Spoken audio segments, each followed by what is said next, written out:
His story begins when he was just starting to practice his profession, and he had to do a night shift at a small clinic, a place where exhaustion comes before sleep and hallways smell of intravenous fluids, sleeplessness, and responsibility. In his first days, it didn't take him long to get used to that rhythm that seems easy to explain, but hard to live. Delivering babies, bringing down fevers, closing his eyes for 10 or 15 minutes and getting back to work, because there was always someone who needed him. It was a tough routine, but a noble one. And him, despite being born in a state that, with all due respect, is one of the hottest in the country, he had never had contact with people from the wrong side of life.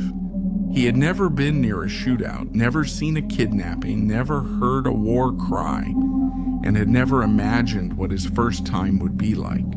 That night he was going to find out. He says he was lying down on a small couch and taking one of those micro naps he used to get through the early morning. And suddenly, without any warning, without time to understand anything, he heard the violent screeching of several tires outside, doors slamming, and shouts that weren't out of fear, but were orders. And before he could react, they were already inside the clinic, heading straight to the emergency area. They weren't asking for money, they weren't threatening to rob anyone, they weren't causing chaos.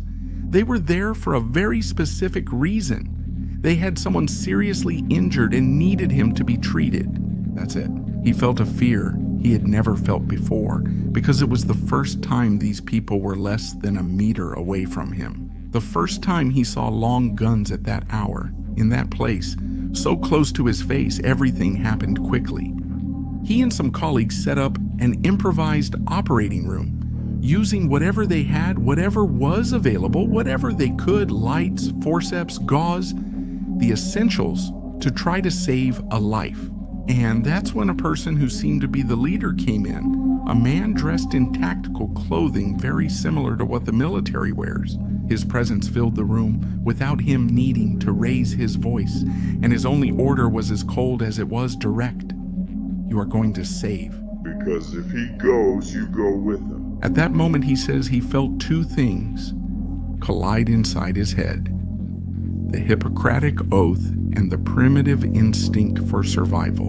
Because it's one thing to be told in college that a doctor must be ready for anything, and quite another to operate while an armed man is pointing a gun at your head. There's no manual, no unwavering ethics, no experience that's sufficient, only one reality. If you fail, you're dead.